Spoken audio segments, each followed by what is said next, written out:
So we sent our son off to college, and he came home with schizophrenia. Now our family's searching for the cure. But in the meantime, this is how we're functioning.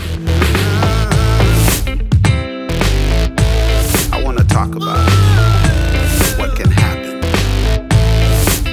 Father, mother.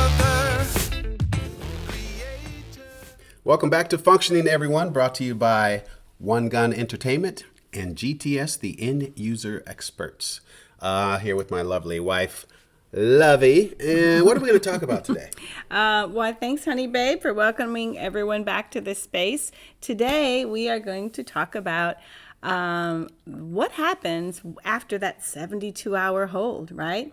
And we've coined this podcast, Fry Your Brain to a Fricassee. Fricassee. Yes. Wow. Tell them more about that. So for those of you that are just new to our podcast, it's probably important for you to get a little context to go back and kind of listen to those earlier podcasts where we talked about the diagnosis and the process. And part of our process included a 72-hour hold.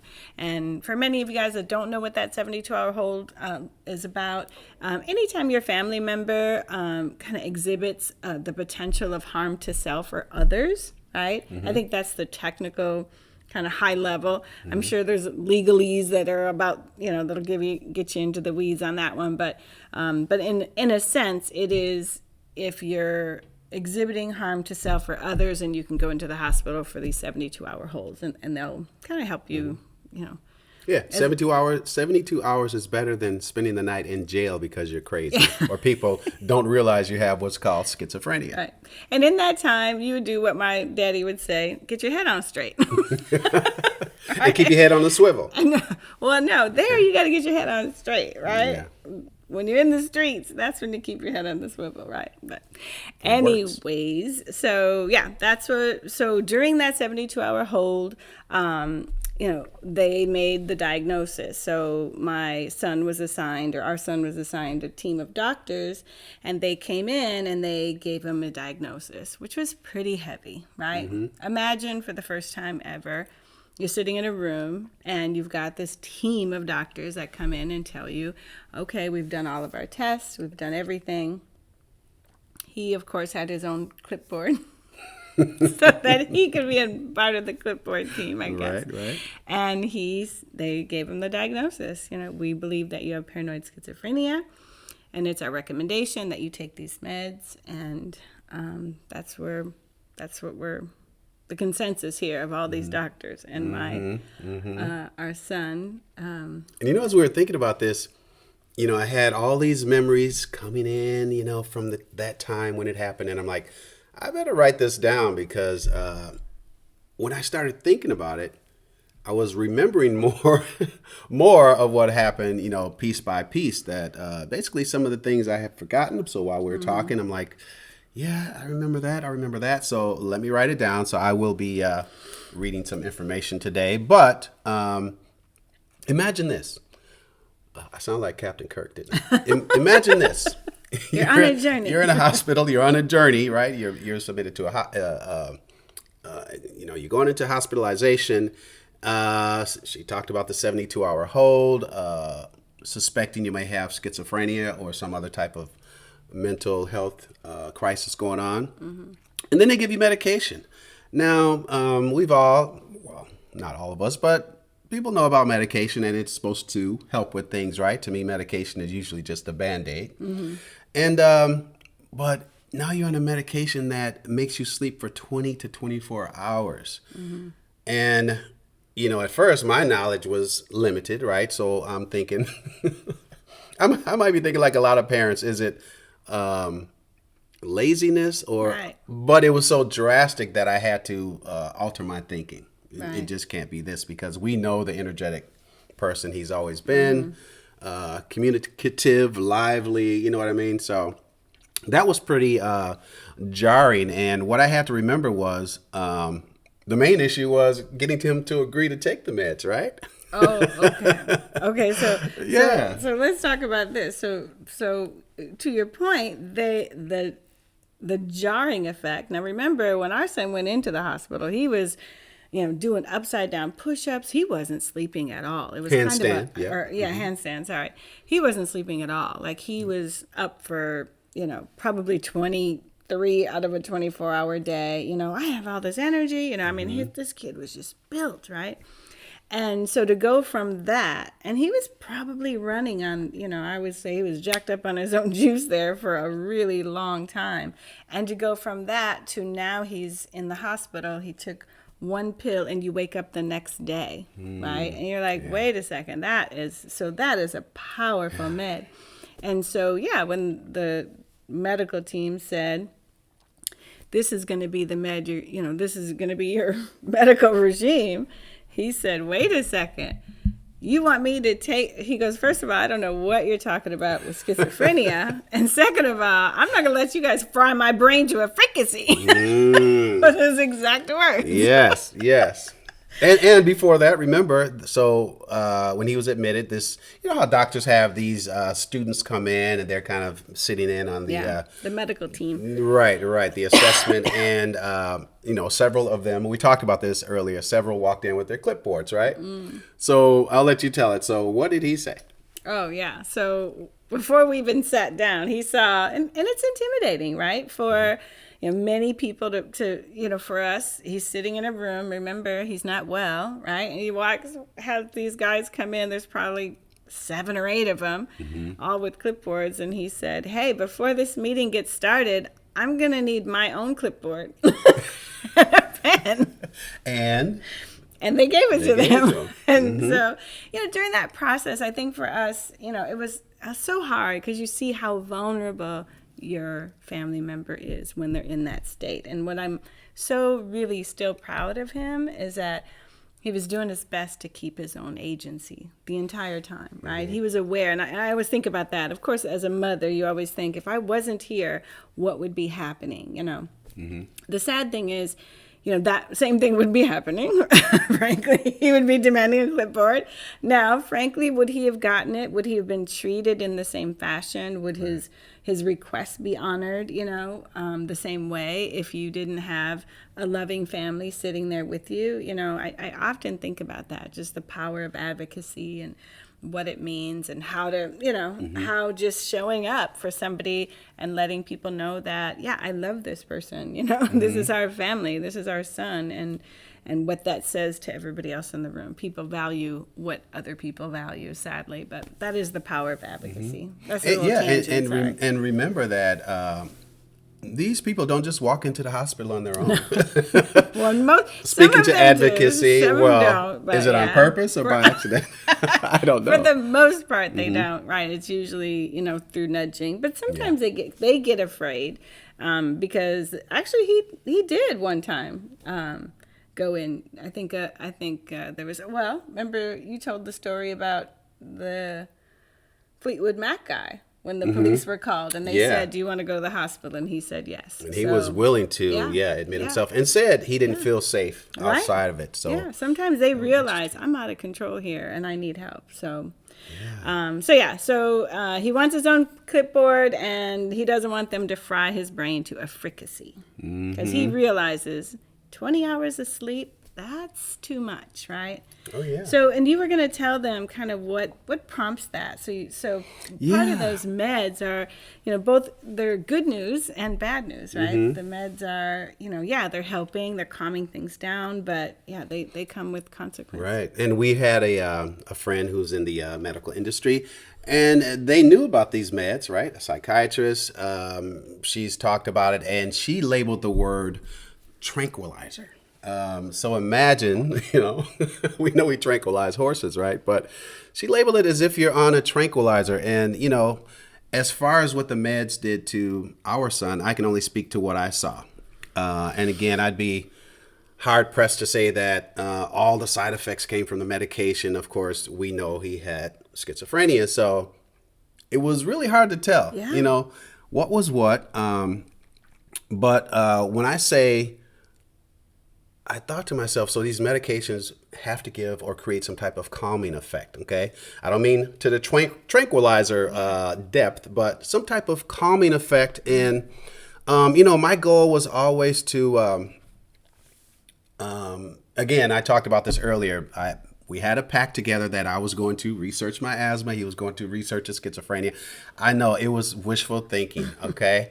And so as we're doing the research, I'm thinking to myself, man, if he really gets this together, one thing I never liked about our relationship is we always had to really be tactical about where we took him. Right? Some places you can take him, some places you can't. And when I say you can't, now, and you guys tell me if you've experienced this, but can't sit down. I don't know if that's the meds restless. or his, his restless. illness. Very easy and always looking. He very specifically will pick out strangers to talk to. It's not random, but he's drawn to certain people. And I think that he, we can get into this later, but I think that when he sees you, he also sees some type of energy, It's kind of like that thing we talk about. Are people approachable or not? Yeah. I think he feels that even more. So he, and especially girls, he's going to do his best to get over that barrier to approach them, right? Although he gets a little shy sometimes. Now think about this. He's a little bit bigger guy, right? So what did I notice about the effects of the meds? His eating habits changed tremendously. And I say he's a bigger guy because bigger guys will eat, presumably, but eating three times a day, walking around at night, and he would eat a meal and then want another meal immediately after. And then he was wondering why I don't feel good. He did not put it on the food. He ate because why? Why do we eat? He was hungry. Yeah. So, and I would notice him doing that at all, kind of times through the night. I'm a musician. I usually record quite late so I can hear the creaks and noises that go on in the house. And I would constantly hear, and this is when he would come stay with us, right? He'd spend the night. Right. Constantly hear that refrigerator door opening and closing, opening and closing. At one point in time, I took it upon myself just to, see if he's taking his meds. I was concerned about it. And I mentioned this to you. I said, I noticed his night meds would not be taken. But I say that in kind of a good way. You know how we all self-medicate, right? So I'm thinking he was like, when I take these night meds, I'm just sleeping all day. And what does he know about his mom? She wants to get up early. She wants to exercise. She wants to yoga. She wants to hike the mountains. And both of us like to. So he knows. And I think he realized that. He doesn't want to miss out on life. Yeah, he doesn't want to miss out on life. Yeah. So how did you feel when he was, and I know you had certain feelings about it, when you first noticed the sleeping. I know you reached out. Yeah, it's alarming. At first you're kind of realizing, we were asking the doctors, like, hey, what's going on? 20 hours of sleep? Oh, well, this is part of it, And when you think about it, for him to have gone without sleep for so long, right, that, now getting help, I think, maybe, he's just relieved and, it's going to take a while.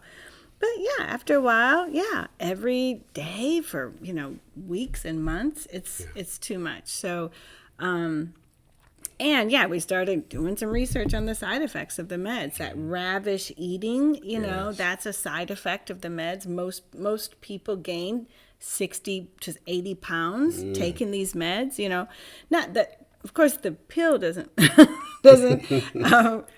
do the weight gain, but that kind of ravish and the way he described it to us was like, I just feel like I feel like I'm dying. You know what I mean? They just, for whatever reason, they just, need to eat. And he didn't smoke. He wasn't smoking herb. So we know that too, that's what we call, what do we call it? What? When you smoke and you... Oh, the munchies. The munchies come in. They kick in. So it got, I'm glad. And you actually helped him with that because when he was saying, I'm just hungry. And you said it so beautifully. You go, son, I think your mind is playing tricks on you here, Because there's no way you could be hungry. This kid would sit there and eat 2 hamburgers, some fries, and then an hour later you're starving. I mean, what is Well, sometimes this? not an hour. It would be right away. Like I did a little skit earlier today. I do skits on people. I'm sorry. I just like to. I don't mind if you do them on me. But, the skit was, I just finished my meal at the table and immediately right to the refrigerator. I don't know if it's to get drinks or something to eat, but it could be something to eat. And he, back to back. And then, like I mentioned earlier, later, the sickness, not feeling well. Yeah, of course. So Could you all of that imagine? I catches up just with ate you. two double. I mean, anybody's gonna feel like crap, right? So you have a tranquilizer in your body. You just ate horrible food for you, and then you got that couch feeling, Right. I wonder And why he didn't want to so- go hiking and I know, right? That's shocking. play tennis after that, right? And this was an athlete, guys. You have to remember that. This kid, when I always tell him, when I handed the keys over to you and sent you to college, he was fit and an athlete. So, Yeah. for our family, that was probably the most jarring look at our son walking around with this extra weight, zero energy, it was really tough. So, these side effects are no joke. Did you have any other that you want to talk about before I go into? No. And if I do, I'm just going to start talking. You're just going to throw them in there? Okay, good. So It clicks in a little bit later sometimes, So, of course, what happened to me is we're watching this, and I'm like, this can't be the end, right? This cannot be how people live. So I'm on the internet. That was my first of going on the internet to just ask questions, And so I ran across this book that was Heal Schizophrenia. Oh, yeah. Yeah. So ran across this book, of course, Heal Schizophrenia. Of course, I'm in. I bought it. I drank it up like Kool-Aid. Just whatever. Just give me the information, whatever it is, because you're desperate, right? As a mother, you're desperate. So I went, so basically the book was Heal Schizophrenia by Dr. Abram Hoffer. We'll show some information about it. It was a really good book. Now, let me just, take the suspense off. No, we didn't find the cure here, but we found some. We're still looking. Yeah. But we found some really good information, and it's definitely a good book. It's a good read. He's one of our earlier champions of, they called it orthomolecular treatment.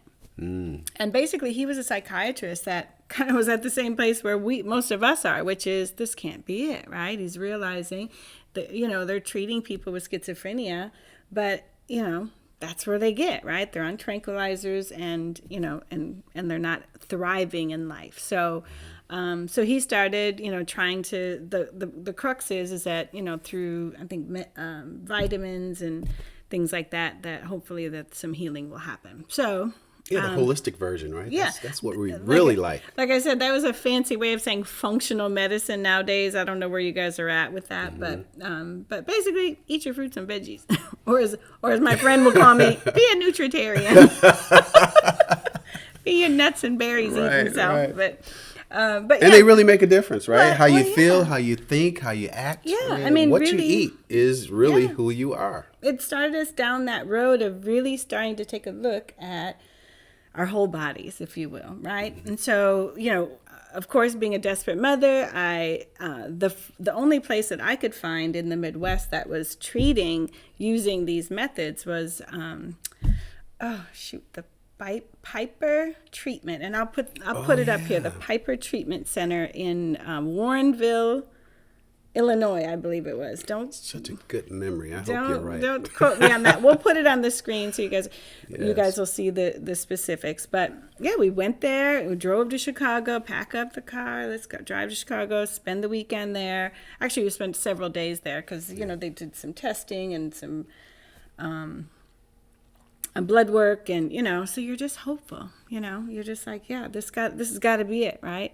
So that was a 6-week process of getting the book and reading it and going through all that and getting the pills and and it's not cheap. This is not covered by insurance. So it's like, okay, so they took the blood work. They give us a bag of vitamins. What, $600-700 worth? $600 or $700 worth of vitamins and send you on your way. Now, I'm completely green around any of this. I don't know anything about molecules or any of this. So you just pay for it. We'll take that one, and that medication. Exactly. And how much now? Now, and imagine this. You're not going to fry my brain to a fricassee son who doesn't want to take the one pill. Now I'm trying to explain to him, yes, we're going to take 25 pills of things that I don't really know what's in it. How did you get him to do it? I mean, could you tell everyone? Tell me. He already knows. So yeah, that didn't work. No, we weren't sticking the pills in the, like a bite of watermelon or cantaloupe or, shoving it in his potatoes, right? No, he had to. This is a man, it's different. I always say, if you have a child, and if that happened to your child, you more or less have the control of what they could say no to taking anything, but as a parent, you have the control of, consenting and say, hey, take this, compared to an adult who is like already leery of pills, medications, shots. The hospital people. Again, I ask you, you make it sound pretty easy. No, it was easy. Let me say this. You made it sound pretty smooth. It was easy to drive to Chicago. It was easy to get the appointment. It was easy to pay the $600. We haven't even talked about driving. Well, he was still really That's episode 64. Yeah, he was tranquilized by then. Okay. So, yes. He So was the a little drive more was laid back, easy. calm, because, driving. He probably slept there on time. We're going to have to do an episode on just in the car. In the car for a certain amount of time. Okay, sorry, go ahead. No, that's good.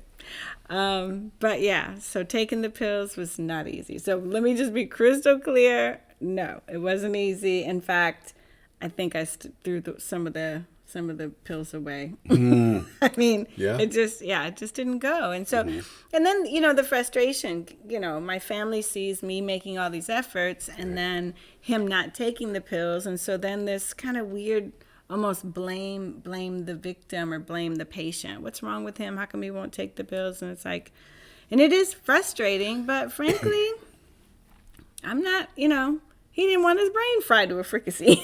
Which makes sense. And when I think about that. Respected that. Like, good looking out. Hold yourself, guard yourself against, people using you as an experiment. So, yeah. And I was going to say, we're thinking, oh, this is all related to schizophrenia. You're going to fry my brain to a fricassee.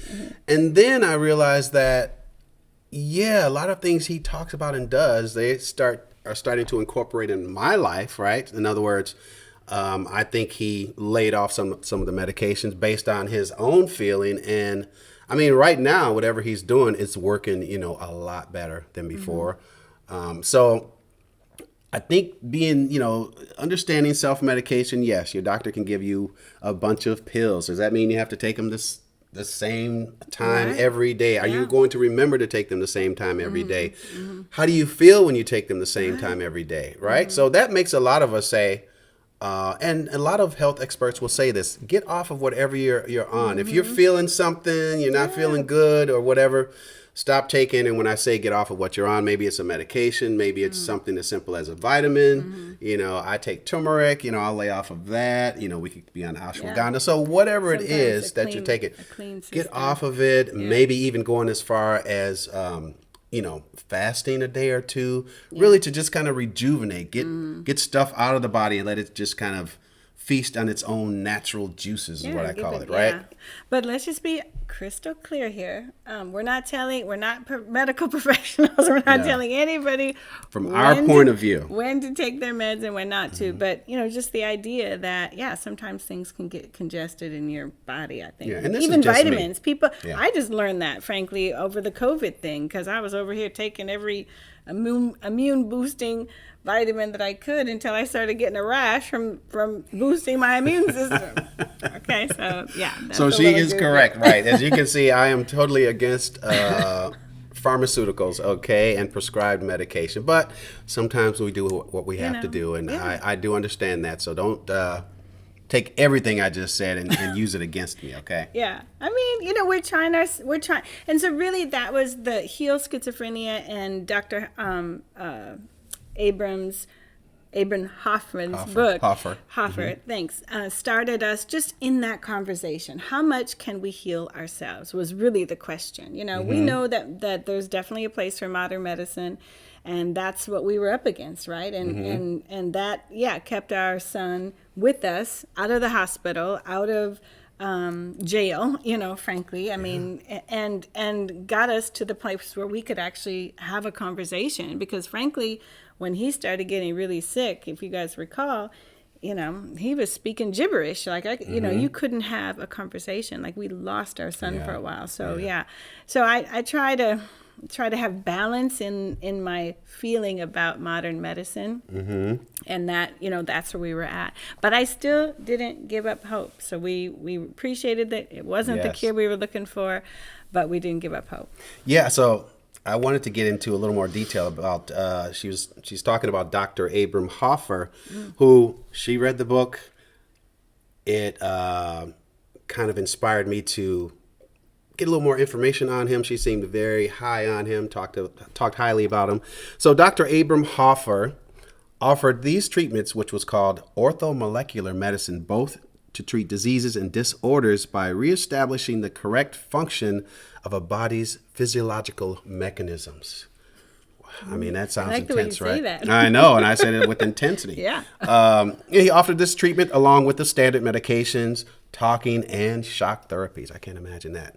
Over the span of his long and distinguished career, Dr. Hoffer inspired a paradigm shift. Leading by example, he learned to resolve patients' episodes, even psychosis, and restore mental health by correcting brain chemistry.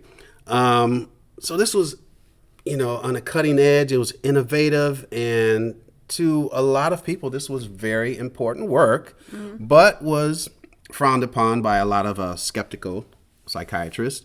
But after years of sharing his research, reporting positive progress in medical journals, Dr. Hoffer realized that most doctors either ignored or dismissed his ideas without trying them, without even trying, believing that millions of medical patients or patients with mental health issues deserved better quality care. Dr. Hoffer embarked on a campaign to educate the public. Man, what a guy. I know. He was one of our first heroes, the kind of, someone you'd want to sit down and have a conversation about this. Yeah. So what happened, and how is his research being taken now? Well, I'm really glad you said that, because you reminded me that was kind of also why we fell away from doing that work. So, we went there hopeful. The interesting thing about modern medicine is, what did I tell you? When he was on a 72-hour hold, and they gave him one pill and it knocked him out for 24 hours, right? So that is kind of that sets the bar for how we're expecting life to happen. So when we went and I give him 20 pills, you would think, I'm giving you 20 pills. You should be able to at least chill out, as my dad would say. Could you just even yourself out at this point? So that didn't happen. But it was also when I went back and talked to my son's doctor about this book and about what we did and, this clinic. And he kind of said, hey, they're selling hope over there.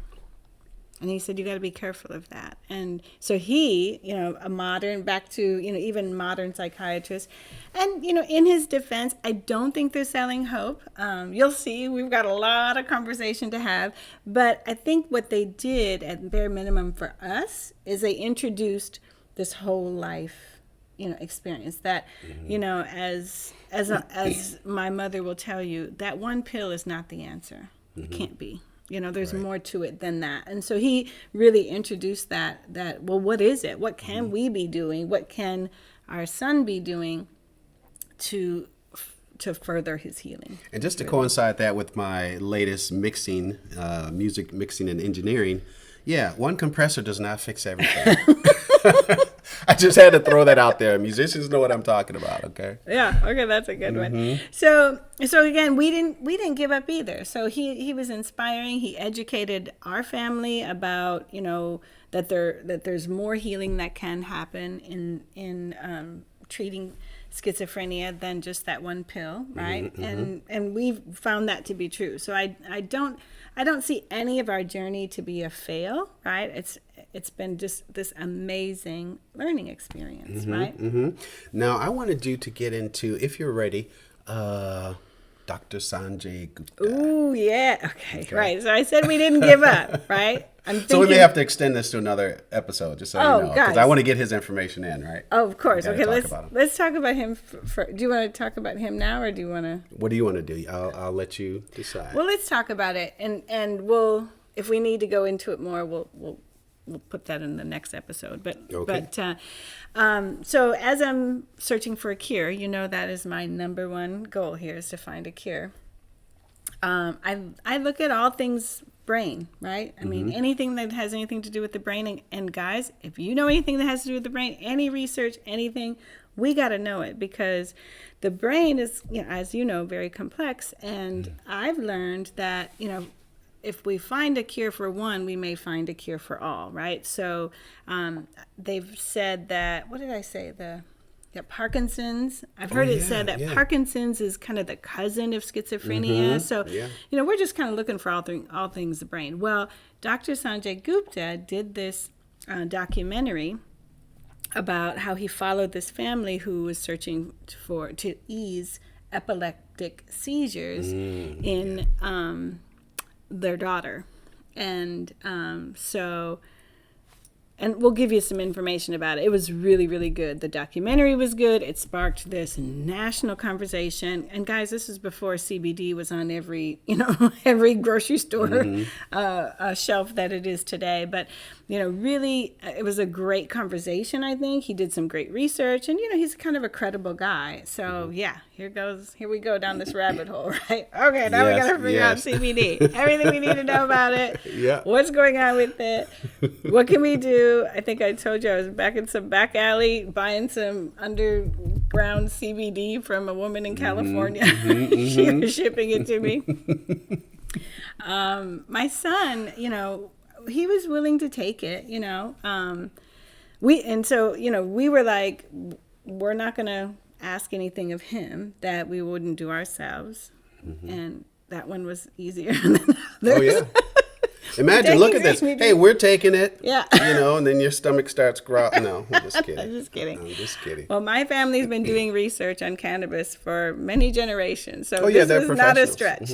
This was not the biggest stretch for us. But, again, I didn't want to get some tincture from some back alley person, right, and give it to my son. So we did do a lot of research around that. In fact, the research even brought us to, I go, honey, babe, there's actually a school that we can go to. Well, first, now we searched, right? Okay. And we're like, okay, y'all know we're on this journey of trying to find that cure, right? And so we're looking for. I like to look for more natural things. Now I'm not talking about the magic mushrooms, but we're going to talk about cannabis. Yeah. And schizophrenia. So, as you know, a lot of people, when they're diagnosed with certain medical conditions, they've been using cannabis as a treatment or just helpful to the illness. So why did it take so long to just open it up to recreational use? I don't understand it. But we're not politicians. And just to remind you, we're not doctors. We're just here talking from the heart. Yeah. Okay. And I'm glad you said that, because actually in my family, when I say they were doing their own research for generations, it's true. My father, he was never diagnosed, and so he was never would take traditional medication, but he will tell you in a heartbeat that cannabis, it was his medicine, and he would tell you that in a heartbeat. So, and whenever, and he did have a couple of exchanges with, the law enforcement about that, and they would say, do you have anything that's harmful? And I remember him saying, no, that's my medicine. That's not harmful.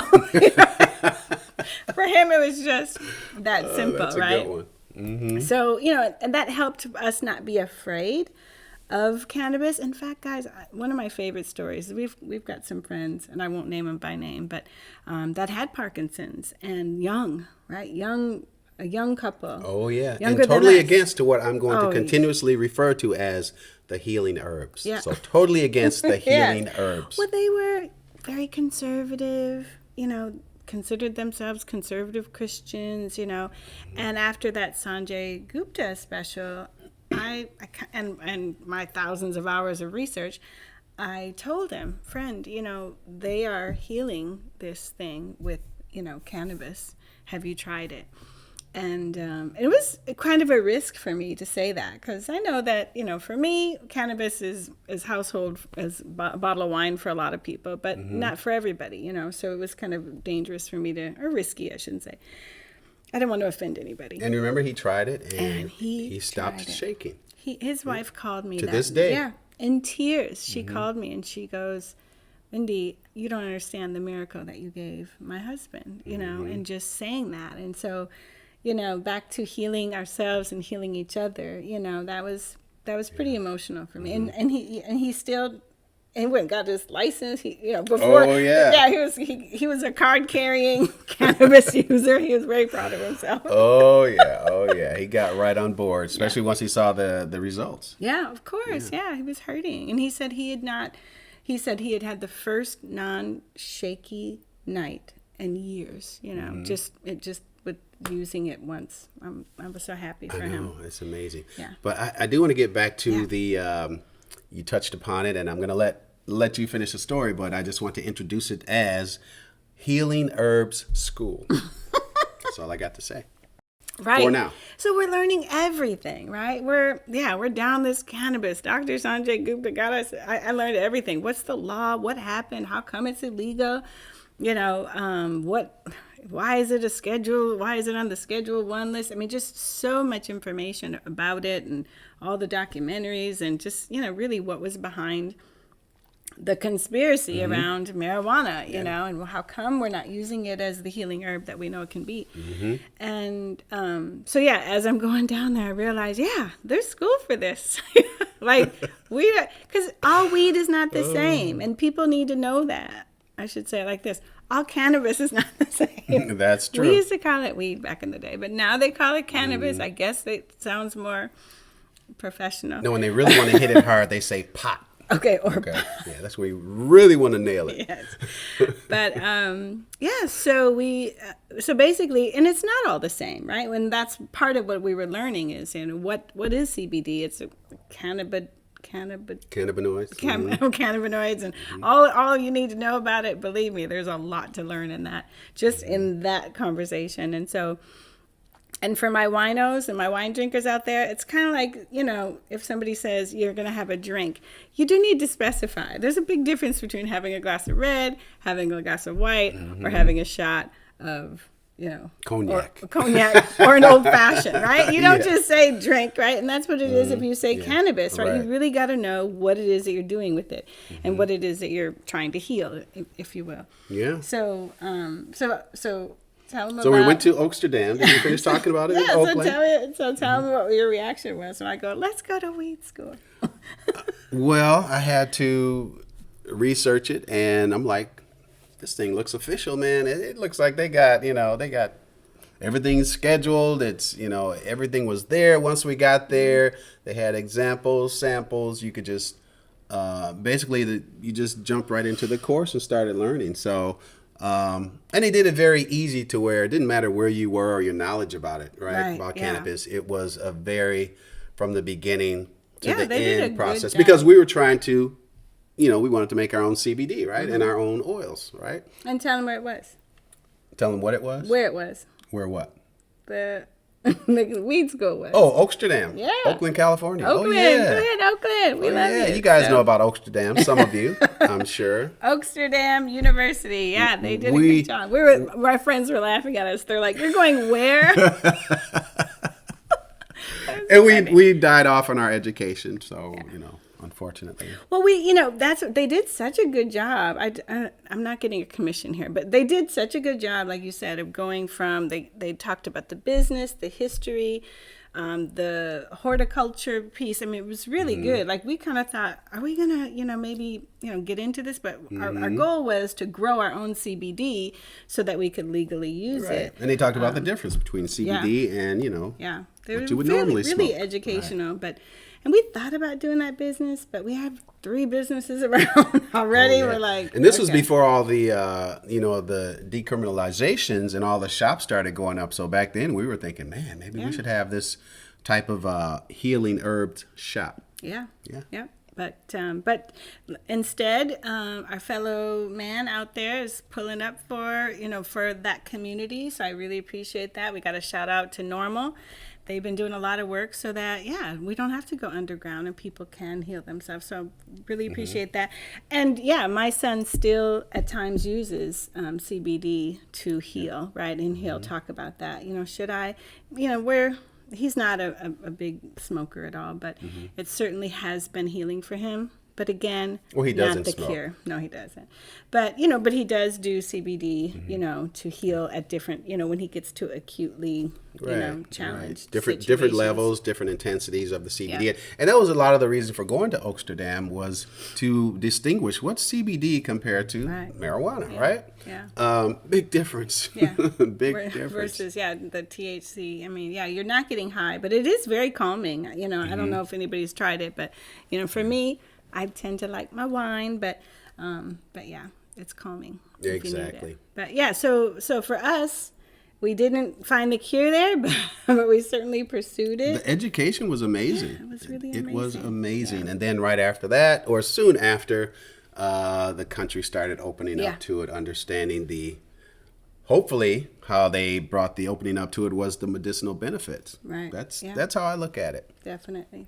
This has been a great talk. Yeah, it really has. And you know what? I just think we want to continue to talk about, really all of the areas that we've gone into because, based on that first initial instinct of our son, right? Which is, hey, you're frying my brain to a fricassee. And so really trying to find ways to heal that either complement those meds so they don't need as much or that you can still heal your body underneath having to take that med. So that's really what we've learned so far. And there's more to come. So we'll talk about that in our next podcast because we've got some more juicy stuff. Yeah. I just wanted to remind you, don't forget to like, share, and subscribe to our podcast. As we're talking about it here, we've got some, in our previous episodes, we've got some great stories you might find pretty interesting. And I don't know, maybe they'll relate to you. And again, why one of the biggest reasons we're doing functioning is, of course, we want to find that cure,